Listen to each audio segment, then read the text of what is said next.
Queridas amigas y queridos amigos, feliz domingo, bienvenidos de nuevo a la cita habitual con el correo de Dentro la Historia.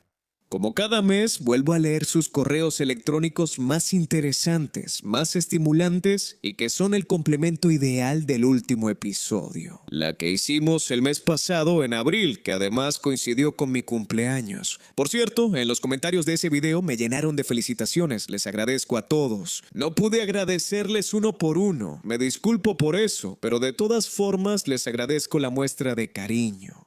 Significa que después de todo he entrado un poquito en sus vidas. No para meterme en sus asuntos, sino para acompañarlos durante los días con algo que espero les sea útil.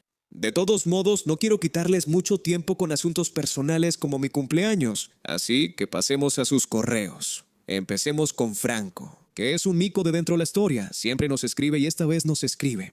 Queridísimo Federico Giovanni, desde 1993, el 3 de mayo es el Día Mundial del Periodismo, así que en su celebración les mando mis más sinceras felicitaciones. Gracias. Me pregunto cuál es hoy el nivel de información en Italia. Los principales medios de comunicación televisivos o impresos no son independientes, ya que están al servicio del gobierno de turno o de la ideología política de sus dueños. Podríamos presenciar todavía una primicia como la de Tintinar de Sables del Expreso, de 1967.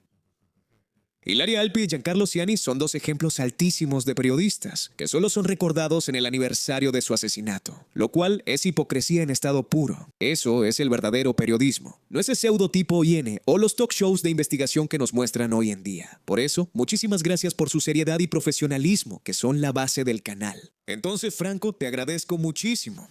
Me das la oportunidad, me das un pase, diciéndolo en lenguaje deportivo, para abordar el tema de mi profesión, la profesión periodística que está regulada por ley en Italia. No todos los que escriben son periodistas, yo lo soy porque he seguido un determinado camino. Primero fui publicista, luego tuve la oportunidad de hacer el recorrido como practicante. Se me reconoció el periodo de prácticas de oficio, así que tuve acceso al examen de estado. Aprobé el examen de estado escrito y oral, y ahora soy profesional. Como tal, debo respetar ciertas normas. Tenemos un código deontológico interno del colegio profesional que nos impone una determinada manera de trabajar. Por lo tanto, el respeto a ciertas categorías vulnerables, empezando por los menores. Existe un documento llamado Carta de Treviso que nos obliga a no hacer identificables a los menores que protagonizan hechos noticiosos. La excepción, claramente, es la crónica deportiva. Porque en ese caso lo entienden. Se habla de algo agradable, de algo positivo, porque básicamente resalta de manera positiva el lado cotidiano de los jóvenes. Luego hay otros documentos que nos dan el llamado glosario, es decir, qué palabras utilizar cuando se tratan determinados temas. Y no es sencillo. Se los garantizo, esto no se hace para imponer, sino por delicadeza, para evitar que nuestra profesión sea utilizada como un garrote verbal, contra cualquiera, o contra lo que se define como el enemigo del momento, o peor aún, el blanco del momento. El riesgo de la profesión periodística es precisamente este, usarla como herramienta contra alguien, cuando en realidad, lo repito desde que hago este trabajo, el propósito del periodismo es informar, y el editor de referencia del periodista es el público. Ese público hacia el cual nosotros los periodistas tenemos un deber, el deber de informar, porque no escribimos, no contamos algo para nosotros mismos. Recopilamos la información, pero ¿de qué nos sirve si la guardamos para nosotros mismos? O si la escribimos para nosotros mismos. No sirve de nada. Nuestro objetivo es informar a todos ustedes. Luego está claro que hay noticias que se pueden divulgar, otras que deben ser tratadas de manera más delicada y otras que, por un interés público superior, es mejor no divulgar de inmediato o no divulgar en determinadas formas. Me mencionabas, por ejemplo, el Tintinar de Sciavole, la noticia que tenía que ver con el intento de golpe del general de Lorenzo, el Plan Solo. Les recuerdo que los periodistas, por ese artículo, terminaron en juicio. También en ese caso era una noticia muy delicada, porque se trataba de un intento fallido de golpe de Estado. Podía generar en el público, en el lector, un sentimiento de oposición hacia las instituciones, de desconfianza, incluso un sentimiento de hostilidad. Por eso hay que tener mucho cuidado con cómo se manejan ciertas noticias, porque siempre existe el riesgo de confundir las cosas. Nuestro oficio El oficio del periodista no debe convertirse en el megáfono de alguien o en el garrote de alguien o en contra de alguien o de algo. Y ese es el riesgo. Luego mencionaste a Ilaria Alpi y Giancarlo Siani. A Giancarlo, de hecho, le dedicamos hace algunos años un video que pueden encontrar en el canal. Cuando hice el examen oral para convertirme en periodista profesional, lo hice dentro de la sede de la Orden Nacional de Periodistas en Roma. Y en la entrada de la sede hay un panel con los rostros de los periodistas que murieron en servicio. Y por muertos en servicio se entiende aquellos que murieron mientras aún eran periodistas. Tal vez justo mientras estaban ejerciendo la profesión en ese momento. Está el rostro de Giancarlo Siani, está el rostro de Ilaria Alpi y de Miran Robatin, pero hay muchos otros más. Está Pepino Impastato, está María Gracia Cutuli, está Antoni De Palo, hay muchísimos. Porque miren, cuando a veces se denigra la profesión periodística, porque claro, hay colegas, lo admito, que trabajan mal o que trabajan pensando que están haciendo el bien, siguiendo a un patrón que los induce a escribir ciertas cosas. A veces incluso cosas falsas, sí, los hay. Pero cuando se confunde a toda la masa de los periodistas con unos pocos, porque son una minoría que se comportan mal, que contravienen a los principios fundamentales de nuestra orden y de nuestra profesión, al código deontológico y no solo eso. En ese momento se está haciendo una generalización peligrosa. Es como cuando pensamos que toda la iglesia cristiana, católica, está compuesta por pederastas, porque dentro de la iglesia católica hay un problema de pedofilia. Pero no todos los sacerdotes católicos son pederastas. ¿Quién lo dijo? ¿Dónde están las pruebas? No las hay, no es así.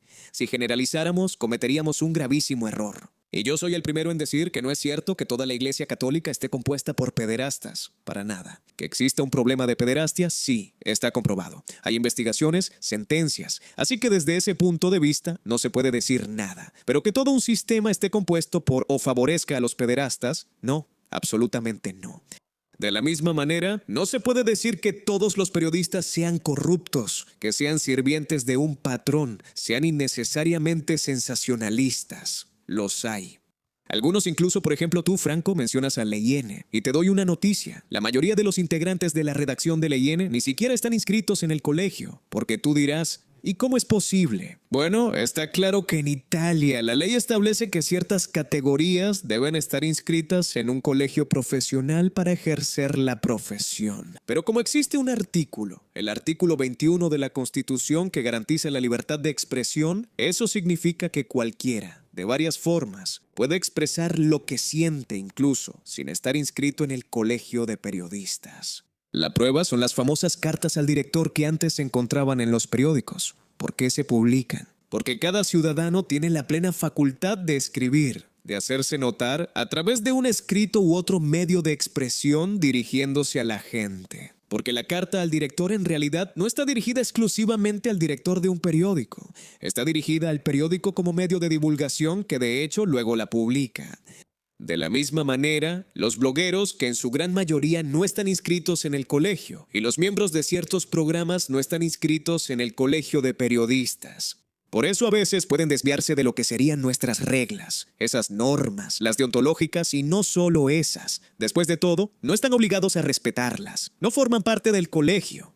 Tampoco pueden ser sancionados si no las respetan, pero justamente no generalicemos. Tratemos de entender un momento y luego recordemos una cosa, son ustedes quienes tienen el poder de elegir. Como decía, ustedes son nuestro editor de referencia. Si los decepcionamos, ustedes tienen la posibilidad de elegir no vernos más, no escucharnos más, no leernos más, no comprar ese determinado periódico, no ver ese determinado programa de televisión. Ustedes son quienes deciden y son ustedes quienes pueden decir si les gusta o no les gusta. Eso es todo. Yo, modestamente, no juzgo de manera excesiva lo que hacen ciertos colegas. Puedo decir que a mí no me gustan los talk shows de todas las santas noches, un talk show. A veces incluso los talk shows donde gritan, con los invitados que se interrumpen, que se insultan. Eso de verdad no me gusta.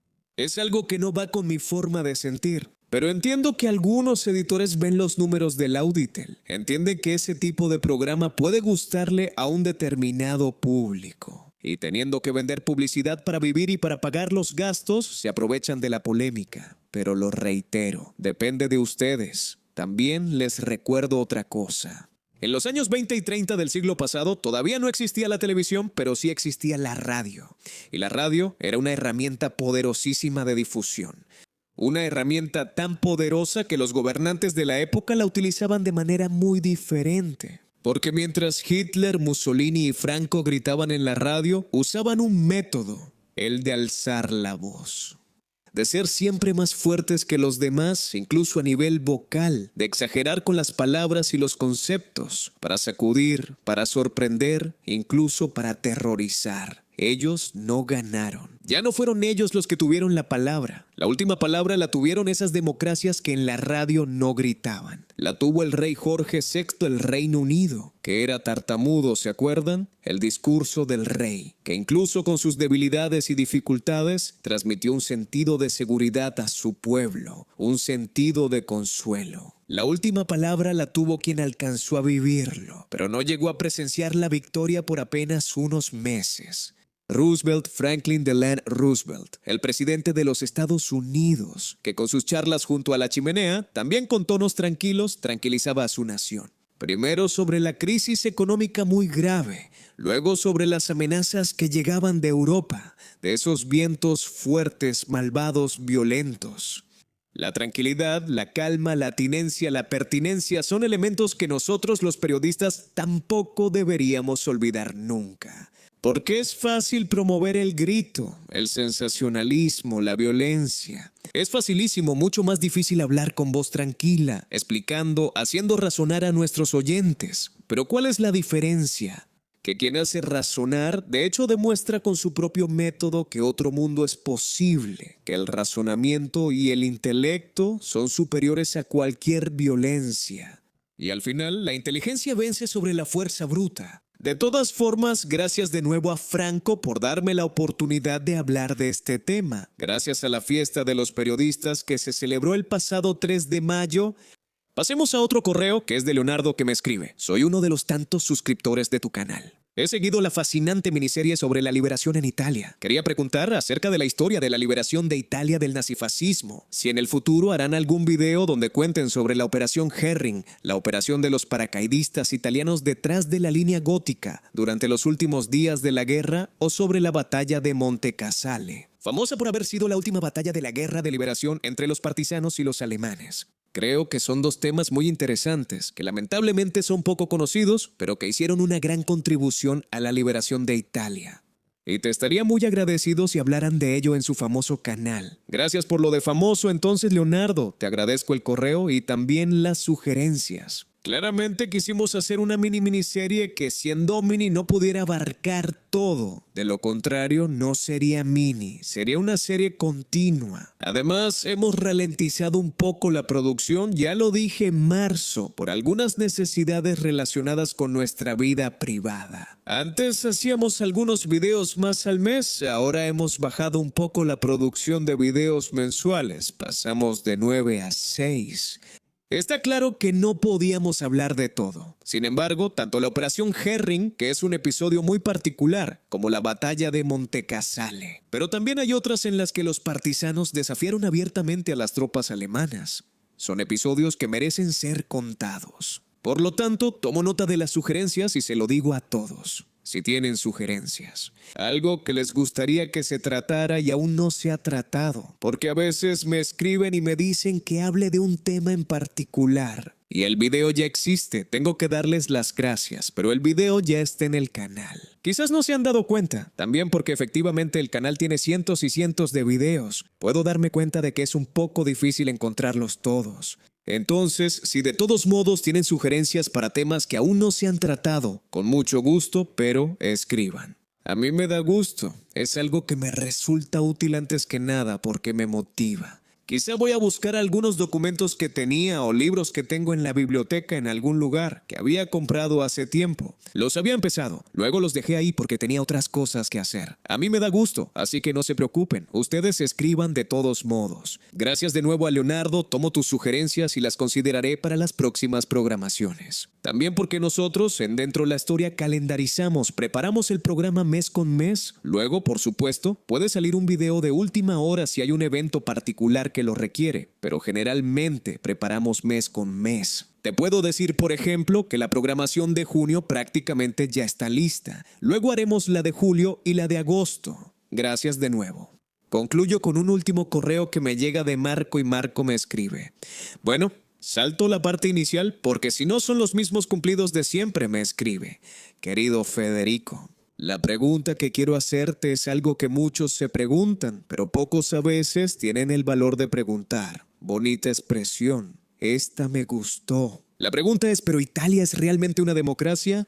Porque escucho repetir en muchos lados que según algunos observadores seríamos una especie de país con soberanía limitada, sometido a otros poderes. Entonces, la democracia no existiría sino como un sistema de fachada. ¿Tú qué piensas? Es una pregunta muy intrigante, entonces. Esta historia de la soberanía limitada nació hace varias décadas. Surgió a raíz de ciertos hechos y luego fue revivida, reavivada por otros acontecimientos. Está claro que Italia, después de la Segunda Guerra Mundial, aceptó entrar en un sistema que inicialmente era bipolar. El primer mundo, el capitalista, contra el segundo mundo, el socialista. La adhesión de Italia al primer mundo, es decir, al Pacto Atlántico, en 1949. La oportunidad de tener los recursos del Plan Marshall, antes que nada para la reconstrucción, para la reactivación socioeconómica y productiva. El estrecho vínculo de todas formas con los Estados Unidos de América alimentó la cuestión de la soberanía limitada. Una soberanía limitada que se desarrolló durante mucho tiempo. A través de una prohibición no escrita, pero implícita, era la prohibición de que algunas fuerzas políticas, específicamente el Partido Comunista, accedieran al gobierno. Está claro, el mundo bipolar. El Partido Comunista Italiano, así como el Partido Comunista Francés, que eran los dos partidos comunistas más fuertes de Europa Occidental en cuanto a número y no solo eso, representaban un problema. En Washington a veces se veía como una especie de quinta columna de Moscú, lista para atacar por la espalda. La historia ha demostrado que no era exactamente así. Tomó tiempo, porque si pensamos en Budapest en 1956, ahí el Partido Comunista Italiano apoyó la intervención soviética, aunque fue duramente criticado, pero en Praga, en 1968 todo cambió. Ahí ocurrió la primera ruptura con Moscú. La postura crítica, la posibilidad de criticar de manera clara lo que fue una intervención brutal. No era una intervención contrarrevolucionaria. Era una intervención destinada a establecer el predominio ideológico y político soviético sobre otro país, sin darle la posibilidad a ese país de pensar por sí mismo, de valerse por sí mismo, de elegir, aunque quisiera permanecer en el mundo socialista, de elegir otro camino hacia el socialismo. Entonces, ¿podemos decir que esa soberanía limitada sí existió durante el periodo de la Guerra Fría? Hoy en día, a veces regresa. Piensen últimamente en ciertas posiciones de sumisión frente a algunas decisiones de Washington por parte de nuestro país. Son posturas que deberían discutirse, porque a veces se salen de toda lógica, como la postura sobre los aranceles comerciales que dañan la economía de exportación.